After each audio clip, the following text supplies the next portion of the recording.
Hello and welcome to Backbeat Ballad. I'm your storyteller Randy. Today we're going to talk about the basics of different types of challenges.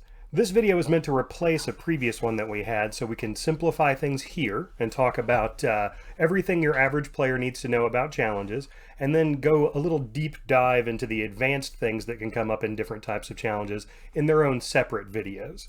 So if you're not super interested in mechanics and you would rather just have a narrator tell you this is how the challenge works when the challenge happens, which is perfectly acceptable. That's what narrators are there for. Then this is the video for you. And if you're a veteran player with a lot of expertise, this video might either re-emphasize something that you hadn't had a chance to think about in a while, or illuminate certain ways that we're interpreting sticky rules about challenges in our game at Backbeat Ballad. So, there are 4 types of challenges, all also referred to as tests. In the rules, I use the term challenge and the term test interchangeably. There's no difference. The 4 types are simple, static, opposed, and group. A simple test comes up when random chance is the outcome. So if I'm rolling a die and I want to see if I get a 3. A static test comes up when a character is attempting to do something that is difficult, but they don't have a direct opposition. This is like if I'm trying to pick a lock or ride a bicycle up a very steep hill. My challenge is versus difficulty, but not any person acting against me. An opposed challenge is when someone is acting against you. Most cases, that's going to be one player on one side of the challenge, another player on the other side of the challenge. But it could be one player versus an NPC or a monster or something along those lines. And then a group challenge is exactly like an opposed challenge, except that it has more than 2 participants. Therefore, the rules have to be a little bit massaged to make sure everybody gets to do something, but the entire game night isn't taken up figuring out who gets to do what and when. So, the basics of how every kind of challenge works. A simple challenge, and remember a simple challenge or test comes up for random chance, like calling a coin toss or rolling the right number on some dice. A simple test is always performed between a player and a narrator. A narrator is a referee in this case who will tell you how the test goes. In most cases, when you're performing a simple test, you achieve what you're trying to achieve if you win at rock, paper, scissors, or if you tie. So if you threw rock and the narrator threw scissors, then you win. You get your way. Let's say you were trying to roll higher than a 2 on a 6-sided die. You threw rock, the narrator threw scissors, you win. You also win on a tie. So if you threw rock, the narrator threw rock, you still win. Simple tests are called simple because they don't have any additional complexities. There's no way to retest a simple test. It just tells you how something goes. Your character cannot be good or bad at simple tests. They're literally just random chance. If you do have a test in front of you that your character's abilities reflect in, that's going to be a static test. This is like an opposed test, except you don't have an opponent. Your opponent is either how difficult it is to do the thing you're trying to do, or just the world in general.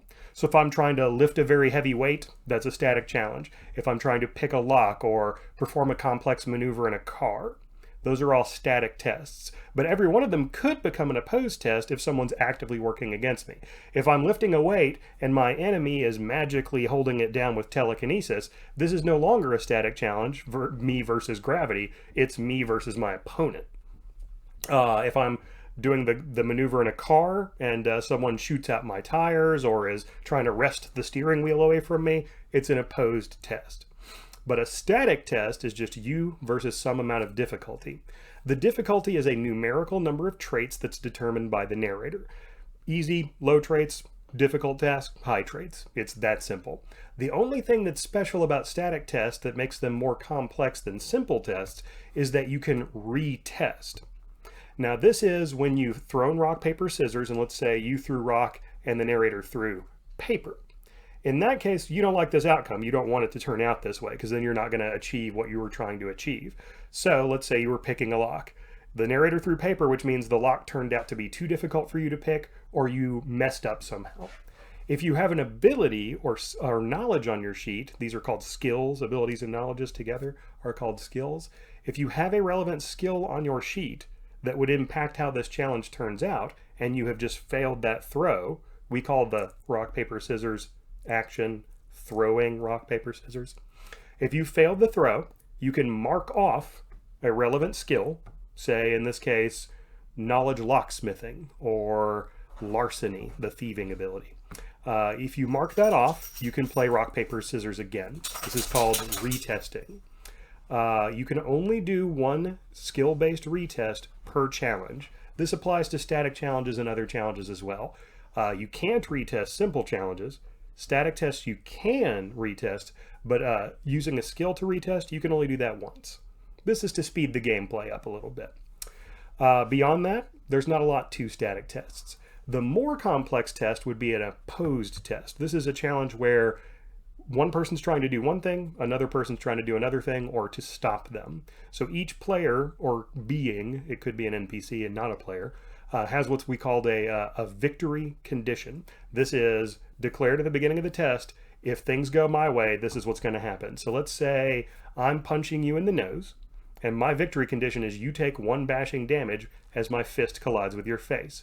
You, on the other hand, are saying, I move my hand in your way and twist your wrist, spraining it. Then in that case, your victory condition is you do damage to me. You say, let's do 1 bashing damage to my wrist. If I get my victory condition, I don't take that damage. If you get your victory condition, you don't take any damage from the punch. So you can see that one way or another, only one of us is going to come out on top. This is relevant because in most cases where one character wants to do something to another character, it actually doesn't fall to challenges. It comes down to consent. If I'm talking to you and trying to be really convincing, for example, I could say I use my social abilities to mechanically test to see if you're convinced, or you could say, no, I think my character would believe that.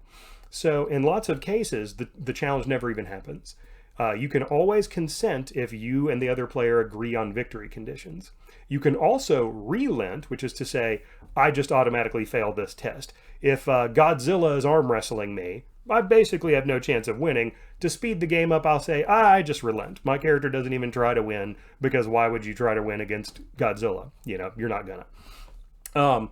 You're always entitled to relent. You're always entitled to use mutual consent to determine how the challenge turns out.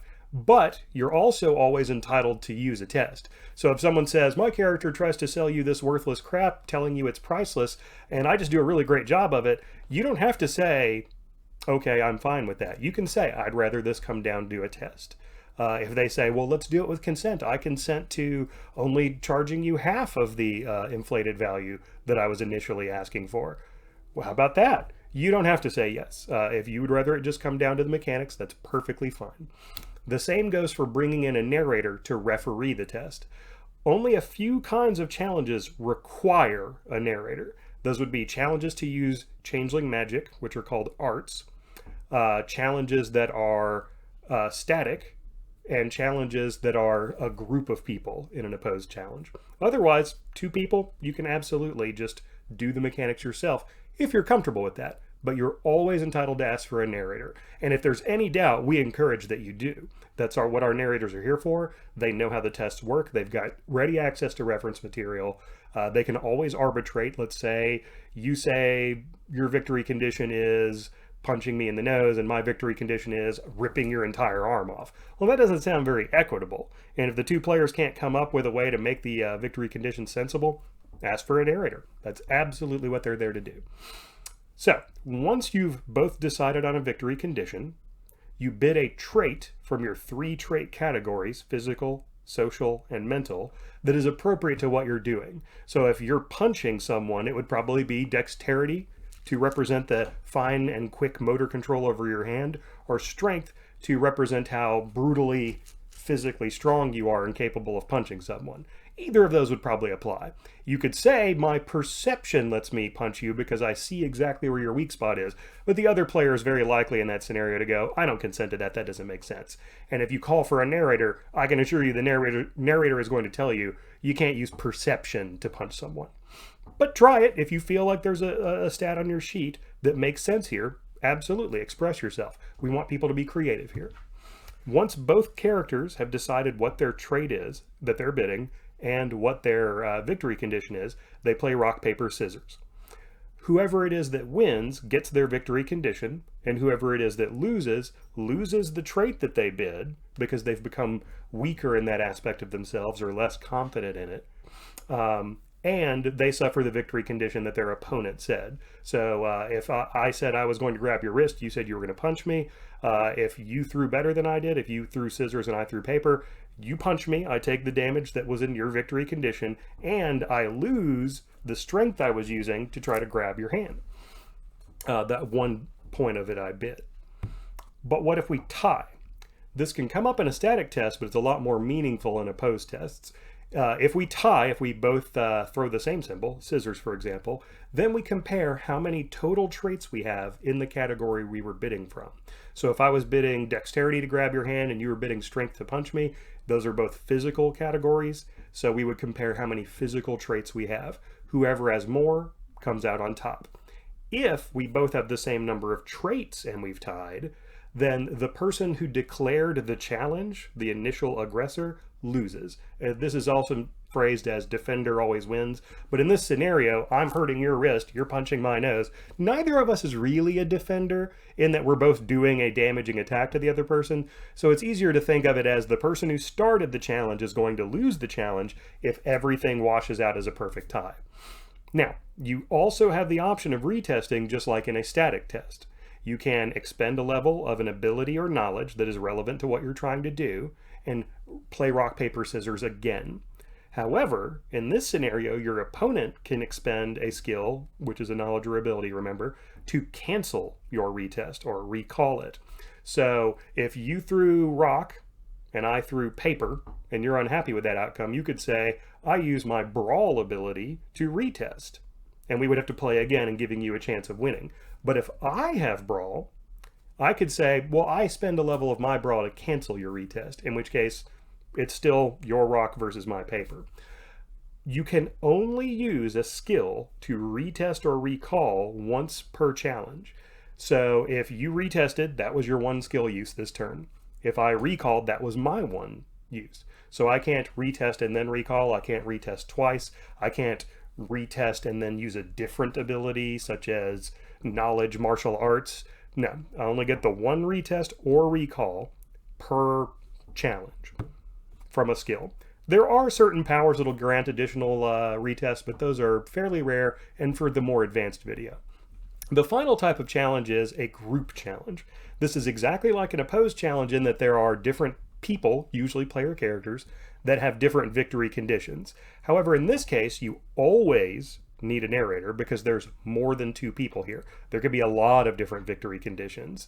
If a bunch of people all in the room all decide they're going to hit me with a baseball bat, each one of them, the victory condition isn't I get hit with a baseball bat and take 1 damage from a baseball bat. It's I take several damage from several baseball bats. So it becomes a little more challenging. It's also difficult to defend yourself against multiple opponents. This is why we always have a narrator involved in these, because they can get very complicated very fast. So for the simple video, we're simply going to say a few basic things. Pay very close attention to the narrator because they might point at you and say, I need to know this about you. And we don't need everyone to wait around while you figure it out or finish an anecdote you were telling your friend next to you or whatnot, because the entire challenge, if it has 10 people and everybody uses 1 minute of the narrator's time going, who, me? Then that's 10 minutes of completely useless time that have passed. And our goal with group challenges is to keep the game fun. So we want that challenge to happen fairly, and we want it to happen fast. Especially because, if there's 10 people in it at a 30-person game, 2/3 of the game are just sitting around waiting on this stuff to end. They're not even in the challenge. So keep that in mind. Keep noise that you're making and chatter to a very low minimum. Do not spend a lot of time shouting or doing side role play or talking to your friend about what you're going to do later, because everyone doing that at once is going to make a pretty big cacophony and it's going to be harder for the challenge to finish. So a narrator will call on you and ask you questions like, what's your victory condition? How are you doing that? Who is your target? Just keep in mind, pay attention to that narrator, watch them, be aware of who it is, and then as quickly as possible, answer their questions. And if you're not sure what the answer is, that's what they're there for. So don't feel pressured to say, I definitely know what I'm going to do to defend myself against that strange power someone's using on me. No, if you have questions, ask them, but just keep everything on topic. When you're standing around in these challenges, it could be an hour of the night taken up adjudicating 2 minutes of actual game time. And it's very natural for everyone there to get a little bored or a little excited and start making jokes about previous things that have happened, or saying, hey, did you hear that the prince declared that guy the Tremere Primogen this week? Lots of little bits of chatter can happen, but those are all the things that add up to make that group challenge take an hour. So that's your main role there, is to do what the narrator says and just try to keep everything on task and quiet and calm, because we'll get through it faster that way. And that's it for basic challenges. So if you have any further questions, consult the rules documents that are out, or look in our Discord at the Ask the Staff channel, or ask one of the narrators in person. And if you want to learn more about deep mechanics and obscure cases of challenges, look forward to our future videos. We're going to do one video on every kind of challenge. So we'll have a simple test video, a static test video, opposed, and group challenges. And those will be upcoming. Again, my name is Randy. I'm the storyteller of Backbeat Ballad. That's a Memphis-based rock and roll themed Changeling the Dreaming game. And we look forward to seeing you in our next session. Thanks.